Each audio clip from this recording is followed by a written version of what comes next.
মরি পুঁজি আমার কাছে নাই ভাই, লিগেল কথা। আমার কেউ 5 টাকা দিয়ে হেল্প করবেও না, আমি কারো থেকে হেল্প নিতেও চাই না। গ্লাস এই যে আরেকজন হাতে আরেকটা গ্লাস, আমি চা এখনো গরম হয় নাই। হ্যালো মাই ফ্যামিলি, আসসালামু আলাইকুম। আপনারা সবাই কেমন আছেন? আশা করি অনেকটা ভালো আছেন। তো নতুন একটা ব্লগ ভিডিও নিয়ে আপনাদের মাঝে উপস্থিত হয়ে গেছি। তো আজকে মানে অনেকদিন পর পর গ্যাপ হয়ে যাচ্ছে ভিডিও দিতে। ইনশাল্লাহ আজকে থেকে টার্গেট নিয়েছি হচ্ছে কন্টিনিউ ভিডিও দেবো। তো আমার ভিডিওগুলো আপনাদের কাছে কেমন লেগে থাকে প্লিজ আপনাদের মূল্যবান মতামতগুলো কমেন্টে জানাবেন। তো সকালবেলা ঘুম থেকে উঠলাম, ঘুম থেকে উঠে তারপরে এখন যাবো হচ্ছে 1 প্যাকেট বিস্কিট বা খাবারের কিছু আনবো, এনে ওইটা খেয়ে তারপরে দিয়ে হচ্ছে ভিডিও শ্যুট নেব। ভিডিও শ্যুট বলতে ইউটিউবে শর্ট ভিডিও শ্যুট নেবো, শ্যুট নিয়ে তারপরে হচ্ছে কাজকর্ম করে দোকানদারি নিয়ে বের হতে হবে। তো ভিডিওটি দেখে থাকুন।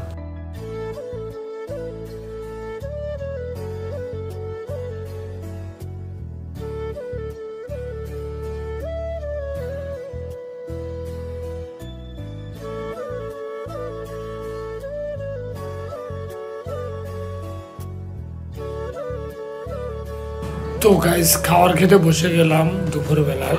আরেকটা বিষয় বলি আপনাদেরকে, আমি প্রতিদিন রাত্রেবেলা দোকানদারি শেষ করে সে টার্গেট নিয়েছে হচ্ছে রান্নাবান্না করে ফেলবো। কারণ দুপুরবেলা আমি রান্নাবান্না করতে করতে মানে ঘুম থেকে উঠতে বেজে যায় 11টা, রান্নাবান্না করতে করতে প্রায় 1টা-2টা বেজে যায়। পরে দোকানদারিতে বেরোতে লেট হয়ে যায়। গতকালকে রাত্রেবেলা রান্না করে রেখে দিয়েছি, এখন সেগুলো খাইতেছি। রাত্রেবেলা এসে খাবার দাবার খাইয়ে আবার নতুন করে রান্নাবান্না করে রেখে দেবো। টার্গেট নিয়েছি হচ্ছে এটা। তো দেখা যাক কীভাবে করে আগানো যায়। টার্গেট আছে খুব দ্রুত আগাতে হবে, কারণ ভাই আমার পিছনে ব্যাকআপ দেওয়ার মতো কেউ নেই। আমার পিছনে আমি নিজেই ব্যাকআপ দিতে হবে ইনশাআল্লাহ। আল্লাহ যদি সফলতা দেয়, সফলতা খুব কাছে দেখতে পারতেছি ইনশাআল্লাহ। আমি চা এই যে গরম বসাইছি, একজনে গ্লাস লিয়ে এসে দাঁড়া দিয়েছে। গ্লাস লুকা রয়েছে, চা গ্লাসটা দেয়া তো। এই যে গ্লাস, এই যে আরেকজনের হাতে আরেকটা গ্লাস। আমি চা এখনো গরম হয় নাই, কিন্তু তারা চার জন্য এসে দাঁড়া দিয়েছে। আর উনি তো এসে বড় ভিক্ষুক একবারে। কি আমি কোনো চাল লেগে দাঁড়ায় আছি না, আমি নিজে চা বিক্রি করি। হ্যাঁ আমি নিজে চা না, থামাবাজি করেন না, ধান্দাবাজি। সত্যি কথা তো এটা গাইজ, এখনো চা রেডি করতেছে। এর মধ্যে দুইজনে আইসে, ওরা দুইজনে সবসময় চা খায় আমার থেকে ফ্রিতে। ক আমি চা খাবো, ক ক আমি চা খাবো, বুঝতে পারবি? ক আরেকটা তো চুলার, আরেকটা চুলার মধ্যে ঢুকে দিতেছে গা।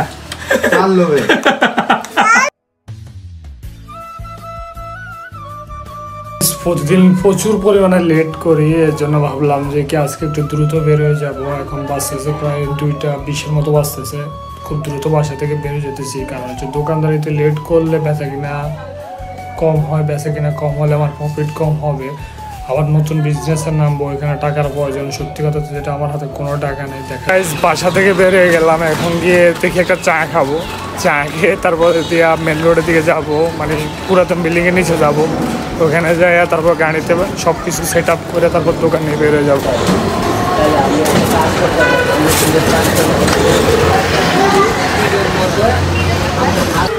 তো গাইজ আলহামদুলিল্লাহ 2 দিন পরে দোকান নিয়ে বের হলাম। সত্যি কথা যেটা মানে নিজেও বুঝতে পারলাম না যে 2 দিন পরে কেন দোকান নিয়ে বের হয়েছি। বের হওয়ার কথা, প্রতিদিন কন্টিনিউ দোকানদারি করার কথা ছিল, কারণ এই মাসের সামনের মাসের 5 তারিখে নতুন ব্যবসা অন করবো টার্গেট ছিল। কিন্তু এখন যেমনি দেখতেছি যদি লেট হয়, মানে ব্যবসাতে যেভাবে করে গ্যাপ দিতেছি এভাবে করে আমার ব্যবসা কিন্তু নতুন ব্যবসা চালু করতে খুব সমস্যা হয়ে যাবে গা। তো দেখা যাক কী করা যায়, আল্লাহ পাক কী করে না করে দেখি। আর আজকে অনেকদিন পরে ব্যবসা নিয়ে বের হয়েছি, সেক্টরের কর্নারে আছি। তো বেচা কিনা মালিক আল্লাহ, কিন্তু বের হয়েছি। বের হওয়ার পরে মোটামুটি আলহামদুলিল্লাহ শুক্রিয়া বিসমিল্লাহ পড়ছি। আর যে মেন রোডে চলে যাব, কারণ লেট করে লাভ নেই। মেন রোডে যাওয়ার পরে মোটামুটি কিছুটা ভালো বেচা কিনা হবে আশা করি ইনশাল্লাহ। আর রবিবার দিন এবং শনিবার দিন কিছুটা বেচা কিনা কম হয়, তো দেখা যাক। তো গাইজ আলহামদুলিল্লাহ দোকানদারি মোটামুটি চলতেছে, শুক্রিয়া আলহামদুলিল্লাহ। আজকে অনেক দ্রুত বাসা থেকে বের হয়েছি। আর এই যে দেখেন আমার কাছে নতুন ফল একটা জিনিস আসছে, চেরি ফল। আবার এখানে আছে দুষ্ট মধু। আবার এখানে মিষ্টি পান মোটামুটি সাজাইছি, কিছু পান গেছে। যা বেচা কিনে হতেছে আলহামদুলিল্লাহ আজকে মোটামুটি বেচা কিনাটা ভালো আছে। এত বেশিও না, ততটা খারাপও না, কিন্তু বৃহস্পতিবার এত পরিমাণে খারাপ বেচা কিনে হয়েছে বলার বাইরে। তো গাইজ আলহামদুলিল্লাহ মোটামুটি দোকানদারি শেষ করে বাসার দিকে যাইতেছি। যা বেচা কিনেছে শুক্রিয়া আলহামদুলিল্লাহ। আল্লাহ পাক যা বেচা কিনে দিতে তারপর শুক্রিয়া আদায় করতে হবে। আর এই যে আজকে একটু মিষ্টি পান রয়ে গেছে। আর এই পান মাহফিলের জন্য আনছি 2 বিড়া আনছি, কিন্তু মাহফিলে দোকানদারি করতে পারিনি, এর জন্য আর পানগুলো রয়ে গেছে, অনেকগুলা পান রয়ে গেছে। তো আজকে পান নেব না, আশা করি ইনশাল্লাহ আগামী কালকের মধ্যে পানটা চেষ্টা করবো শেষ করার জন্য। আর হালকা চা রয়ে গেছে, এটা আমি আমার যে বাসার নিচে গাড়ি রাখি ওই বাসার দারোয়ানকে খাওয়াই দেওয়ার জন্য চেষ্টা করব। আর আরেকটা বিষয় আপনাদেরকে বলি, ইনশাল্লাহ আমার টার্গেট আছে ইতিমধ্যে ব্যবসাটা চালু করার জন্য। ব্যবসাটা চালু করার টার্গেট আছে, হতে পারে আমি একটা শার্ট নিয়ে কাজ করব, আর একটা কোট বলে যে কোট নিয়ে কাজ করার টার্গেট আছে, কোট নিয়ে এটা কাজ করব, একটা শার্ট নিয়ে কাজ করব, আর এক জোড়া জুতা নিয়ে কাজ করব। 3-4টা প্রোডাক্ট নিয়ে আমি বুস্টিং চালু করবো ইনশাআল্লাহ।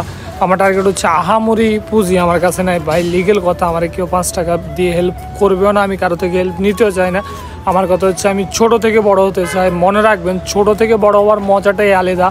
আমি যখন এই পানের দোকানটা নিয়েছিলাম, মাত্র 1200 টাকা দিয়ে গাড়িটা নিয়েছিলাম, সেই গাড়ির টাকা দিয়ে আমি এখন চলতেছি, খাইতেছি, সব কিছু করতেছি। দিন শেষে খুব ভালোভাবে আল্লাহ পাক রাখছে, আলহামদুলিল্লাহ। তো এখন আমি যেভাবে করে একটা ব্যবসা আগাইতেছি, একদিন ব্যবসাটা বড় হলে আমি বলতে পারবো যে আমি খুব ছোট থেকে মাত্র অল্প সীমিত একটা পুঁজি দিয়ে ব্যবসা চালু করি, সেই ব্যবসাকে আজকে আমি এই জায়গায় আনছি। তখন আমি একটা মানুষকে বলতে পারবো। আর আমি একটা মানুষ থেকে যদি আমি 5,000 টাকা বা 10,000 টাকা বা 50,000 টাকা যদি আমি ধার নেই, এক সময় তাকে আমি সেটার কপিও দিতে হবে, বা সে এক সময় তার কাছে আমি কৃতজ্ঞতা পালন করতে হবে। যখন আমি তাকে দেখবো, তার কাছে আমার মাথাটা নত হয়ে থাকবে। তো এই জন্য টার্গেট হচ্ছে ইনশাল্লাহ নিজের ব্যবসাটা নিজের ছোটোভাবে থেকে বড় করবো ইনশাল্লাহ। সবাই দোয়া করবেন। এবং কি পারভেজ ভাই দোকানে চলে আসছি, এই যে ওরূপে পারভেজ ভাই। আর সত্যি কথা যেটা, আজকে 2 দিন পরে আসছি মাল নেওয়ার জন্য। মাঝখানে 2 দিন দোকানদারি বন্ধ ছিল, ব্লগও দিতে পারিনি, শরীর খুব অসুস্থ ছিল।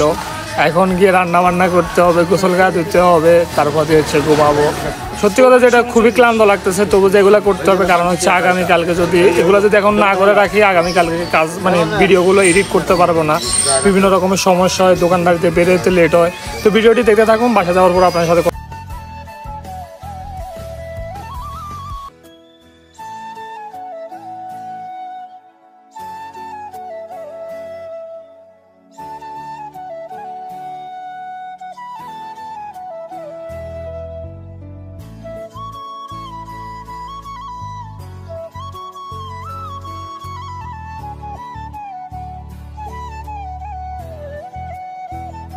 তো গাইজ রাত্র 2:30 বাজে, রান্নাবান্না করলাম, রান্নাবান্না করে খাওয়ার দাওয়ার খেয়ে তারপর ঘুমালাম। তো সকালবেলা উঠলাম। তো আজকের জন্য ভিডিও এতটুকু। ভালো থাকবেন, সুস্থ থাকবেন এবং সবসময় নিজে দেখে রাখবেন। আল্লাহ হাফেজ।